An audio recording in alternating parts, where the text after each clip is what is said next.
So hello everyone, good morning. जो सुबह देख रहा है उसके लिए गुड मॉर्निंग, जो दोपहर में देख रहा है उसके लिए गुड आफ्टरनून, और जो शाम को देख रहा है गुड इवनिंग। ठीक है बेटा, तो आज हम पढ़ेंगे cell cycle and cell division.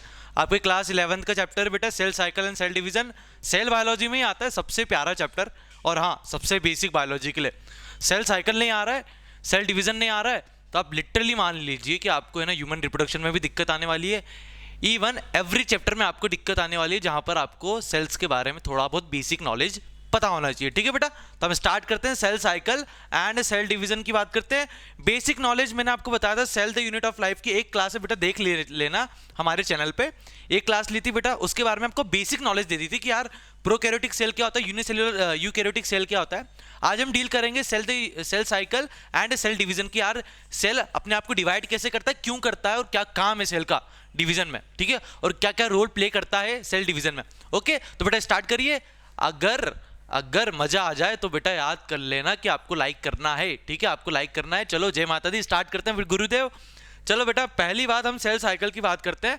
ये आपका चैप्टर स्टार्ट होता है cell cycle and cell division. Cell cycle and cell division देखो बेटा, growth and reproduction, right, growth and reproduction of all organism depend on the division and enlargement of the cell. बेटा growth और रिप्रोडक्शन दोनों ही depend करता है किस पर, ग्रोथ और एनलार्जमेंट ऑफ द सेल के बारे में। ठीक है, ये दोनों ही आपके ऊपर डिपेंड करता है बेटा कि जो ग्रोथ है, ग्रोथ मतलब यार जो यूजुअली बच्चे ग्रो होते हैं फ्रॉम इतने से होते हैं इतने से फिर बड़े हो जाते हैं, जस्ट लाइक सेम। और रिप्रोडक्शन और ग्रोथ दोनों किस पर डिपेंड करता है, सेल के डिवीजन और एनलार्जमेंट पे। सेल के डिवीजन मतलब डिवाइड होना, और सेल के एनलार्जमेंट मतलब उनका साइज बढ़ने पे ही डिपेंड कौन करता है, रिप्रोडक्शन एंड ग्रोथ। तो क्या हो गया, growth and reproduction of all organism depend on what, depend on division and enlargement of the cell. आगे बात करें, the mechanism of division and multiplication of the cell together constitute cell reproduction. Simple सी बात है ना, simple सी बात है कि यार ऐसा कौन सा जो मैकेनिज्म है सेल डिवीजन का और सेल मल्टीप्लिकेशन का कि are together constitute cell reproduction. कुछ बात याद आई बेटा, अपन ने द लिविंग वर्ल्ड में पढ़ा था, है ना, अपन ने द लिविंग वर्ल्ड में पढ़ा था, अपन ने cell the unit of life में पढ़ा था। यार सेल क्या होती है, इमॉर्टल होती है। ठीक है, सेल क्या होती है, यूनिसेल्युलर ऑर्गेनिज्म क्या होता है, इमॉर्टल होता है, मतलब अमर होता है। ठीक है, वो हम पढ़ेंगे रिप्रोडक्शन ऑर्गेनिज्म में। बेसिकली ये लाइन आपको ये कह रही है भाई कि एक जो यूनिसेल्युलर ऑर्गेनिज्म है, वो अपने आप को दो में डिवाइड करता है। ये गोला क्या बीच में न्यूक्लियस है, ठीक है, ये अपने आप को दो में डिवाइड करा। क्या कह रही है, द मैकेनिज्म ऑफ डिवीजन मतलब सेल का डिवाइड होना, and the multiplication of cell मतलब 1 से 2, 2 से 3, 1 से 2, 2 से 4। ठीक है, ये मल्टीप्लिकेशन और division cell together constitute cell reproduction. तो सेल का मल्टीप्लिकेशन होना और सेल का डिवाइड होना दोनों क्या कहलाते हैं, सेल रिप्रोडक्शन। आपने द लिविंग वर्ल्ड में एक लाइन देखी होगी बेटा, यूनिसेल्युलर में क्या होता है, ग्रोथ और रिप्रोडक्शन दोनों ही सिनोनिम्स होते हैं, जस्ट बिकॉज एक सेल डिवाइड होके दो सेल बन जाता है गुरु, एक सेल डिवाइड होके दो सेल बन जाता है। ठीक है, एक सेल डिवाइड होके दो सेल बन जाता है, यही ये लाइन कह रहा है कि the mechanism of division and multiplication of the cell together constitute to as cell reproduction. आगे बात करें, क्या कह रही है स्लाइड, आगे बात करें क्या कह रही है। हम आते हैं अब सेल साइकिल पे कि यार भाई सेल साइकिल क्या है, आपने नाम तो बोल दिया भैया, सेल साइकिल सेल डिवीजन है। पहली बात यार बहुत ठंड पड़ रही है यार गुरु, बहुत ज़्यादा, है ना, तो कान में टोपे वोपे रखिए, और कोविड भी बढ़ रहा है तो बेटा हाथ को अपने सैनिटाइजर से साफ करिए, मास्क लगाइए। ठीक है ना। तो अब आते हैं बेटा टॉपिक पे, cell cycle and cell division में सेल साइकिल की बात करते हैं तो सेल साइकिल क्या है, it is a life period of a cell during which a cell synthesize DNA replication. तो सेल के लाइफ पीरियड का ऐसा काम जहां पर सेल क्या करता है, सिंथेसाइज करता है, किसको सिंथेसाइज करता है, डीएनए को, that is mean replication DNA synthesis होता है इसमें, grow and divide into two daughter cell, grow and divide into two daughter cell, grow and divide into two daughter cell. क्या कह रहा है यार, लाइन तो बहुत गजब लिखी है। यहां क्या कह रहा है बेटा, it is the life period of what, it is the life period of cell during which cell synthesize DNA, जहां ऐसे काम मतलब डीएनए सिंथेसाइज होता है, मतलब रिप्लिकेशन ऑफ डीएनए होता है और ग्रो करता है and divide into two daughter cell.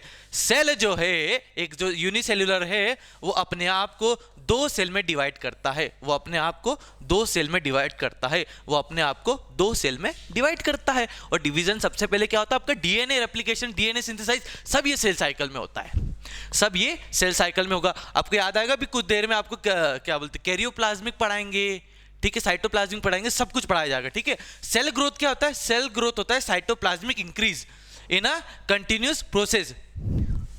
अब ये सेल, चलो मैंने माना बेटा, ये मान लेते हैं अपन।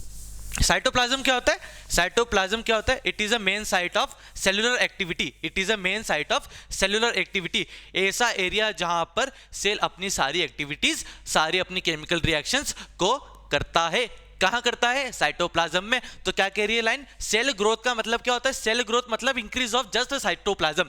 सेल इतना था, आगे जाके इतना बड़ा हो गया, तो क्या हो गया, सेल बड़ा है, क्यों बड़ा है, जस्ट बिकॉज उसका साइटोप्लाज्म भी बढ़ गया, उसका साइटोप्लाज्म भी बढ़ गया। तो सेल ग्रोथ का मतलब क्या होता है, increase in cytoplasm in a continuous process, लगातार।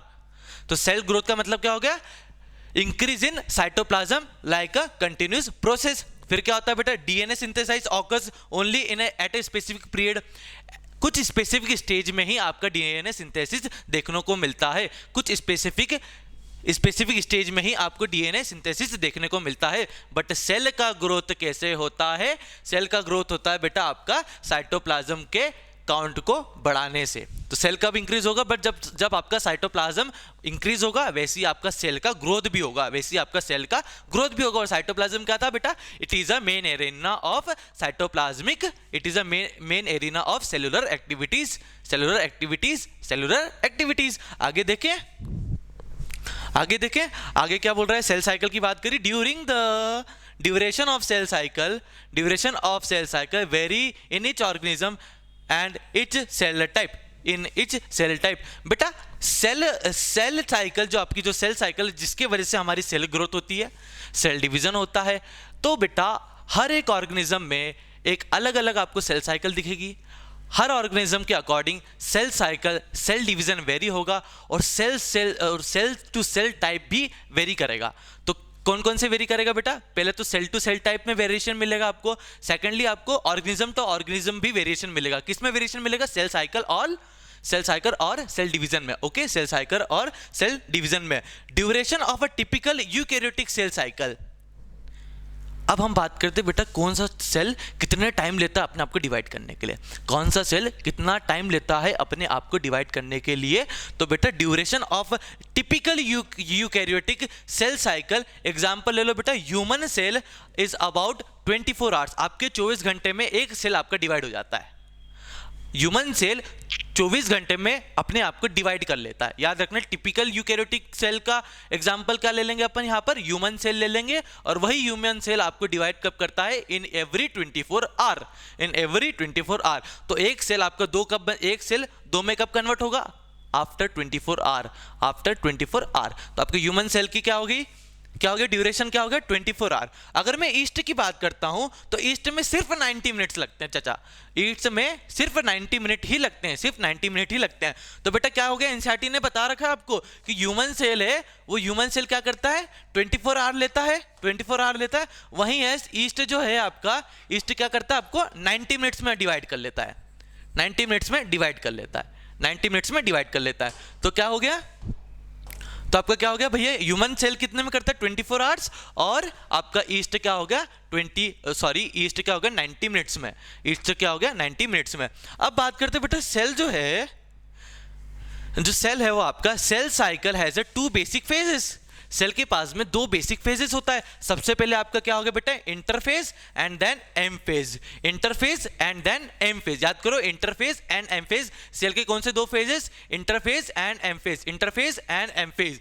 देखिए बेटा, आपका ये इंटरफेज हो गया, ठीक है, आपका ये एम फेज हो गया, इंटरफेज और एम फेज। आगे हम पढ़ेंगे G1, G2, S phase, G naught phase क्या होता है, सबसे बड़ा क्वेश्चन आया था आपके पास में जी नॉट फेज का, और थोड़ा बहुत कॉम्प्लिकेटेड भी लगता है बच्चों को जी नॉट फेज के बारे में। G naught is just a resting phase, आगे पढ़ेंगे, ठीक है। सबसे पहले हम बात करते हैं बेटा इंटरफेज के बारे में। इंटरफेज, इंटरफेज, इंटरफेज को ही मैं बोल सकता हूं यहां पर रेस्टिंग फेज, ठीक है। इंटरफेज को ही मैं क्या बोलता हूं बेटा, यहां पर रेस्टिंग फेज, यहां पर सेल रेस्टिंग फेज में होता है, ठीक है बेटा, सेल रेस्टिंग फेज में होता है, ठीक है। It is a phase between two successive M phase, it is a cell phase between two successive M phase. कैसे बेटा, मैंने आपको बताया interphase, then M phase, then interphase and then M phase. तो बेटा यहां देखो, दो एम फेज के बीच में आपका एक इंटरफेज है, दो एम फेज के बीच में आपका एक इंटरफेज है। तो मैं बोल सकता हूं ना कि interphase it is a phase between two successive M phase, two successive M phase, ठीक है। तो आपका इंटरफेज क्या है, पहला पॉइंट क्या होगा आपका, इंटरफेज क्या है, it is a phase between two successive M phase, two successive M phase के बीच में। तो यही बेटा आपकी साइकिल कंटिन्यू हो जाती है, ठीक है, ऐसी आपकी साइकिल कंटिन्यू रहती है। तो आई एम और इंटरफेस को मैंने क्या बोल दिया बेटा, it is a phase between two successive M phase, it is a phase between two successive M phase. अब ये इंटरफेज में होता क्या क्या है, तो इंटरफेज में सबसे पहले क्या होता है, cell growth and DNA synthesis, cell growth and DNA synthesis. क्या होता है बेटा, इंटरफेज में आपका क्या होता है, सेल ग्रोथ और डीएनए सिंथेसिस, सेल ग्रोथ और DNA synthesis. It is last more than 95% of the duration of cell cycle, of the duration of cell cycle। एक एग्जाम्पल लें आपका, फॉर एग्जाम्पल बेटा मैंने अभी आपको बताया था कि जो आपका ह्यूमन सेल है वो 24 आवर में डिवाइड करता है। जो आपका ह्यूमन सेल है वो आपका कितने आवर्स में डिवाइड करता है, 24 आवर में डिवाइड करता है। तो मैंने मान लिया यहां पर 33 आवर और मैंने मान लिया यहां पर 1 आवर, ठीक है। तो अब आप मेरे को बताइए, थोड़ा बहुत बेसिक नॉलेज लगाइए कि यार मैंने जो 24 आवर को, मैंने एक को 23 आवर्स बोल दिया, सॉरी एक को 23 आवर्स बोल दिया और एक को 1 आवर बोल दिया। तो बताइए मैंने यहां पर क्या बोला बेटा कि the interphase last more than 95% of the duration of cell cycle. पूरी सेल साइकिल का 95% काम कौन कर देता है, कहां रहती है, कहां डिवीजन होता है, दैट इज इंटरफेज में होता है। इंटरफेज मतलब दो इंटरफेज है वो आपका 95% होता है, ठीक है। तो यहां मैंने एग्जांपल लिया बेटा, ह्यूमन सेल है वो डिवाइड कब करता है, कितने आवर बाद करता है, 24 आवर्स में करता है, 24 आवर्स में करता है। तो बेटा 24 में से मैंने सपोज कर लिया कि 23 आवर्स और 1 आवर। तो भाई 23 आवर आप किसको बोलोगे यहां पर, आप बोलोगे बेटा 95% अभी पढ़ा सर, तो ये तो हो सकता है इंटरफेज है। और जो आपकी वो 1 आवर बचा है वो आपका क्या हो जाएगा बेटा, ये आपका हो जाएगा आपका एम फेज, ये आपका हो जाएगा बेटा एम फेज।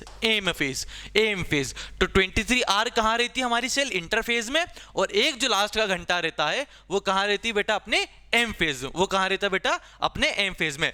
तो इंटरफेज के कोई 3 पार्ट कि बेटा it is a phase between two successive M phase, it is a phase between two successive M phase, it is last for more than 95% of the duration of complete cell cycle, and it includes cell growth and DNA synthesis, it includes cell growth and DNA synthesis 3 point. एक बार फिर से बोलिए मेरे साथ में, रट लो, ऐसा रट लो कि आपसे कोई पूछे तो आप बता दो उसे, आराम से बता दो। तो क्या बेटा, it is a phase between two successive M phase, दो सक्सेसिव एम फेज के बीच वाले को क्या बोलेंगे अपन, इंटरफेज। इसका टाइम ड्यूरेशन कितना होता है बेटा, ये 95% तक लास्ट करता है आपके पूरी कंप्लीट सेल साइकिल में। और क्या बात होगी बेटा, यहाँ क्या होता है, सेल ग्रोथ और डीएनए सिंथेसिस, सेल ग्रोथ और डीएनए सिंथेसिस। एग्जांपल बताया बेटा आपको, ठीक है। अब इंटरफेज की कुछ और बात करते हैं, इंटरफेज में और क्या क्या होता है बेटा, और क्या क्या होता है। तो इंटरफेज में भी आपके 3 फेज होते हैं, इंटरफेज में भी आपके 3 फेज होते हैं। कौन कौन सा, तो बेटा G1 फेज, जिसको मैं बोल सकता हूं गैप 1 फेज, गैप 1 फेज और एंटी फेज G1 को मैं क्या बोलूंगा, gap 1, G stands for gap here, G stands for gap. तो G1 फेज मतलब gap 1 phase, then S phase, S का मतलब synthesis phase, synthetic phase, and G2 phase का मतलब हो गया बेटा आपका गैप 2 फेज। अब हम थोड़ा बहुत मोर डिटेल अबाउट इसके बारे में पढ़ते हैं। सबसे पहले अगर मैं G1 फेज की बात करता हूं, तो बेटा G1 फेज मतलब गैप 1 फेज। यहां पर पहले क्या होता है बेटा, फर्स्ट सेल ग्रोथ फेज, ये पहली सेल ग्रोथ फेज होती है, ठीक है, ये फर्स्ट ग्रोथ फेज होती है। यहां पर आपको पहली बार आपका सेल ग्रो कर रहा है, it is the interval between mitosis and DNA replication. ये आपके माइटोसिस और डीएनए रेप्लिकेशन के इंटरवल को ही G1 फेज बोला जा सकता है। अगर मैं इसमें क्या क्या इवेंट्स होते हैं आपके G1 फेज में, कौन कौन से इवेंट्स होते हैं, तो पहला इवेंट मैं बताऊंगा बेटा, ये continuous growth of the cell. जो आपके G1 फेज में वो कंटिन्यू ग्रोथ करेगा, जो सेल का ग्रोथ G1 फेज में सेल का ग्रोथ कंटिन्यू रहेगा, सेल बिकम मेटाबॉलिकली एक्टिव। यहां पर आपका सेल मेटाबॉलिकली एक्टिव हो जाता है, cell prepare mechanically for the DNA replication. आपका यहां पर डीएनए रेप्लिकेशन स्टार्ट हो जाता है, then synthesis of RNA and protein, तो गैप 1 की बात करें तो गैप 1 मतलब G1 फेज की, मतलब यहां पर सबसे पहले आपका सेल ग्रोथ स्टार्ट हो जाता है, और इसको क्या बोलूंगा, it is the interval between what, mitosis and DNA replication, replication. अगर मेन इवेंट्स की बात करता हूं तो क्या हो गया, कंटिन्यूस ग्रोथ ऑफ सेल। यहां पर आपकी जो सेल की ग्रोथ है वो कंटिन्यू रहती है, then cell become metabolically active. यहां पर सेल आपका जो है वो मेटाबॉलिकली एक्टिव हो जाता है, और यहां पर सेल आपको प्रिपेयर करता है, यहां पर जो आपका सेल है वो प्रिपेयर करता है, किस लिए प्रिपेयर करता है, डीएनए रेप्लिकेशन के लिए अपने आप को प्रिपेयर करता है, डीएनए रेप्लिकेशन के लिए अपने आप को प्रिपेयर करता है। And at the end synthesis of RNA and protein यही होता है, कहां होता है, G1 फेज में, कहां होता है बेटा आपका G1 फेज में, अब हम बात करते हैं बेटा एस फेज की। एस फेज में मैं सबसे पहले आपको बताता हूं, एस फेज का मतलब होता है एस स्टैंड फॉर सिंथेटिक। अब मैं बताऊं यहां पर क्या होता है, in this DNA replication take place, और जीवन में क्या हो रहा था, डीएनए रेप्लिकेशन के लिए सेल तैयार हो रहा था, अपने आप को प्रिपेयर कर रहा था, लेकिन एस फेज में क्या हो जाता है बेटा, डीएनए रेप्लिकेशन स्टार्ट हो जाता है। Amount of DNA per cell double, but chromosome number is not increase. याद रखना बेटा, जब आप सेल्स मतलब एस फेज की बात करते हो तो यहां पर आपका अमाउंट ऑफ डीएनए डबल हो जाता है, बट क्रोमोसोम नंबर सेम रहता है। यहां क्या हो जाता है बेटा, amount of DNA per cell double, पर सेल में आपका अमाउंट ऑफ डीएनए डबल हो जाता है, but the number of chromosome remains same, तो क्या डबल हो जाता है, बताइए मेरे साथ, कि हर एक सेल में डीएनए जो है वो डबल हो जाता है, और लेकिन क्रोमोसोम नंबर हमेशा सेम रहता है, कहां, एस फेज में। अगर इन एनिमल सेल की बात करता हूं तो replication begins in the nucleus and the centrioles duplicates in the cytoplasm.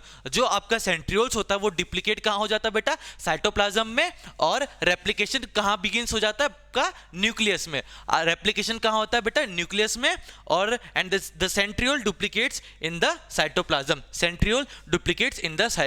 Duplicates मतलब डबल होना, तो सेंट्रियोल का डुप्लीकेशन कहां हो जाता है बेटा आपका, साइटोप्लाज्म में। सेंट्रियोल का डुप्लीकेशन कहां हो जाता है बेटा आपका, साइटोप्लाज्म में, और न्यूक्लियस में क्या होता है, रेप्लिकेशन स्टार्ट हो जाती है, न्यूक्लियस में क्या हो जाता है बेटा, रेप्लिकेशन स्टार्ट हो जाती है। ठीक है, तो तीन बातें क्या क्या देखी हमने, कि भैया सबसे पहले यहां पर क्या होता है, डीएनए रेप्लिकेशन स्टार्ट हो जाता है, और डीएनए रेप्लिकेशन के लिए प्रिपेयर कहां हो रहा था, प्रिपेयर कहां हो रहा था, G1 फेज में, लेकिन डीएनए रेप्लिकेशन स्टार्ट कहां हो गया आपका, कहाँ हो गया, एस फेज में, इसलिए तो हम उसको सिंथेटिक फेज बोलते हैं। Then the amount of DNA per cell double हो जाता है, amount of DNA per cell double हो जाता है, लेकिन क्रोमोसोम नंबर सेम रहता है, लेकिन क्रोमोसोम नंबर बेटा सेम रहता है, लाइक करिए, लेकिन बेटा क्रोमोसोम नंबर सेम रहता है। और एनिमल सेल में बात करता हूं बेटा, एनिमल सेल में अगर मैं बात करता हूं तो रेप्लिकेशन कहाँ टेक प्लेस होता है बेटा, रेप्लिकेशन आपके न्यूक्लियस में हो जाता है। जो सेंट्रियोल डुप्लीकेशन आपका कहाँ होता है, वो आपका बेटा होता है साइटोप्लाज्म में, वो आपका बेटा होता है साइटोप्लाज्म में। आगे बढ़े G2 फेज की तरफ, G2 फेज की बात करते हैं बेटा। G2 फेज की अगर मैं बात करता हूं तो G2 phase is the second phase.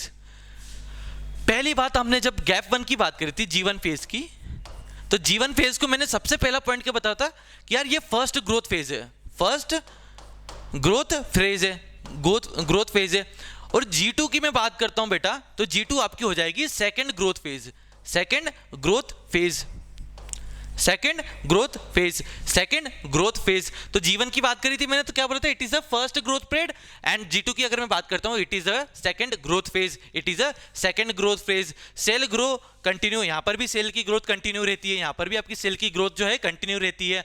और synthesis of RNA and protein continue रहता है, synthesis of RNA and protein continue रहता है, ठीक है। And cell is prepare for mitosis, यहां पर सेल प्रिपेयर हो जाता है माइटोसिस के लिए।